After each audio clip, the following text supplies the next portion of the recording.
Don't touch it. Okay, I'm gonna start with Veda because she's way farther behind in box feeding than Bigger's. Bigger's pretty seasoned.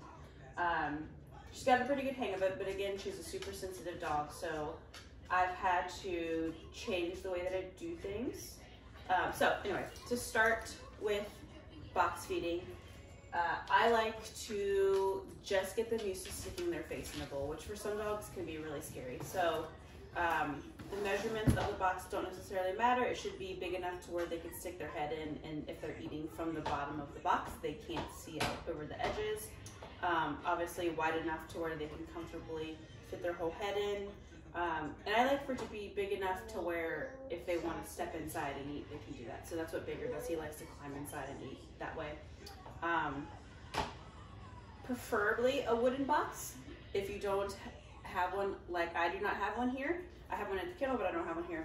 I have just used, I don't even know, maybe an Amazon box. I don't even know. So I taped the edges down so that the flaps wouldn't come up, and I usually do it for now against something so that it's not moving quite so much. So how I start is I take their food bowl, her food bowl, and I just put it down at the bottom box and I let her eat. If they're really sensitive about sticking their head all the way inside, you could even take it a step further as far as starting. She has a raised feeder, and I put it in like this so that she just gets used to eating out of the box. Like I said, she was super sensitive about everything, so this was a crucial step, and she wouldn't take anything out of the box. So we're past that, so I'm not going to use that. It's all the way down at the bottom. I've broken her meal up into smaller amounts for sake of showing you this video. So normally she gets about 1.5 cups, and this is maybe like 1/4 cup. Sometimes she's weird about eating in the morning, so in order to make this video, I just put a couple of pieces of deli meat to get the process started. So if he's super being weird about the box, you can certainly try that out too. Just put a couple little small pieces in there, something really good that he really likes to help coax him into that box. You're supposed to have some sort of article to identify that the kitchen's open, meaning that when this article is in, their food will continue to come until you click a release. If the article is not in there, then I know that means no food is coming in there. For sake of this, if you just put the box away, it's not a big deal.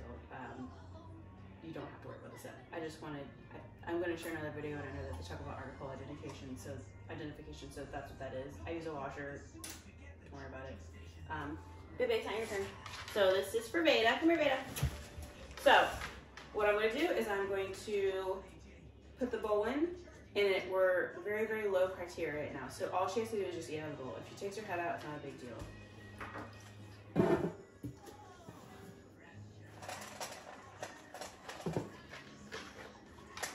Just want to get her used to eating out of the box.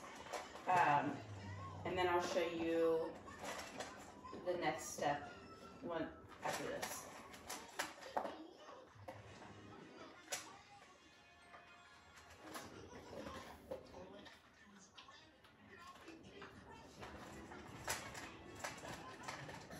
Sure knows how to do this, so if Charlie's sticking his head out and looking around, it's not a big deal right now. I'm going to show you how to get past that.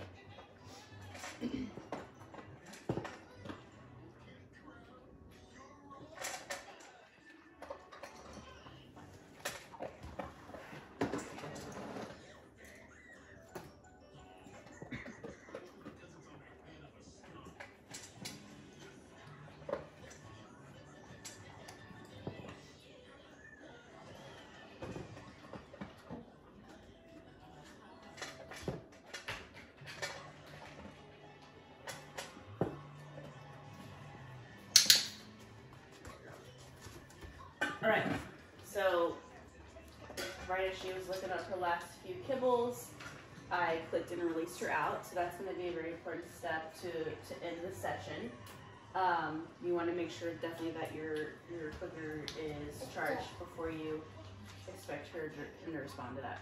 So what I want to do after you get him used to eating the bowl from the food, then you're going to take the bowl out of the equation, and you're just going to start dropping kibbles in. For her, what I did was I would start with a couple of handfuls. She's sensitive about her ears touching the sides of the boxes. Over time, that's going to be something that she gets more and more used to, but I've only started doing this the past couple of weeks, and I don't do it very regularly. So, Baker, can you go please? So I'm going to just drop some kibbles into her box, and sorry, he's so rude. I want to be consistently keeping a flow of kibble in there to show that your head down means the food still comes. If she takes her head out, especially if I wait a little bit too long before I put more food down, I'm just gonna wait for her to sniff like that. So I waited too long. If I wait too long and she lifts her head up, I'm gonna wait for her to put her head back down before I start putting more kibble in. So she lifts her head up and looks at me. I'm just gonna sit here and stare at her, see if she does it. If she keeps her head down, then if he keeps his head down, then just keep the flow of food going in. Right now, there's no criteria. If she lifts her head out, not a big deal. Just hold off until she puts her.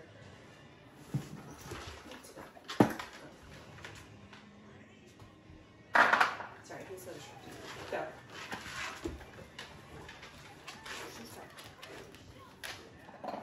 But again, I want to keep the food flowing to show that your head down means food still happens. If the head comes out, the food stops until the head goes back down. And then what you do is you just wait for a little bit of pause of there's no food in there and the head's down. And again, this will be quite a few reps before that happens. So the food head came out.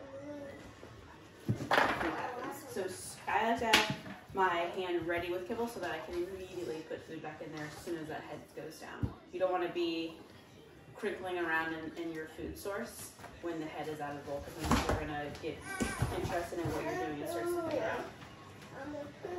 So yeah, we're waiting. Stop. We're waiting for just a pause of, I understand that my head down means something. Wait for that pause and then kibble. So I want there to be that pause of my head stays in the box no matter what until the click and release.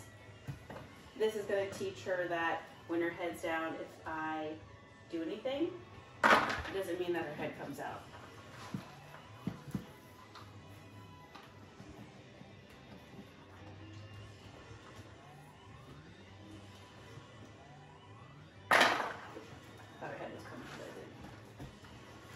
We also want to make sure that you are not doing anything to Charlie as he's eating, only when the food is gone and there's a pause.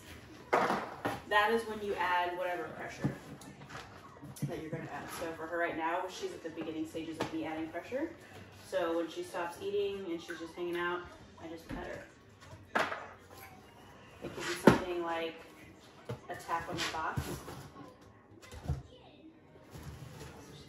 Right there, so I'm gonna just lightly tap in the box as she has her head down.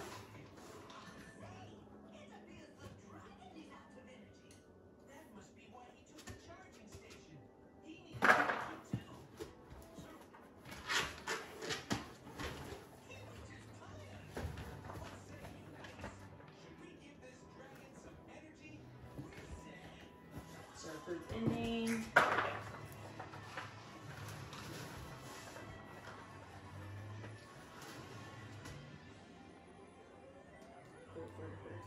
Head down.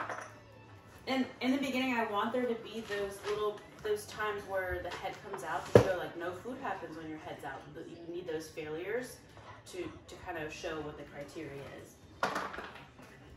Do not skip steps.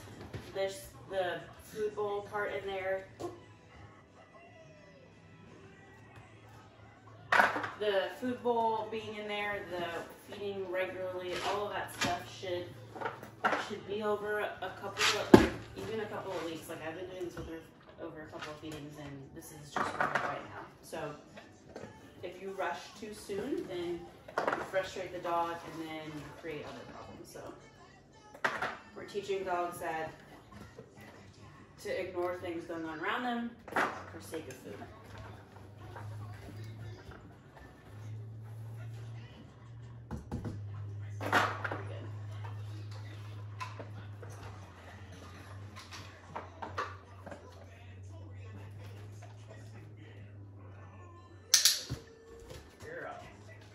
She's a good girl.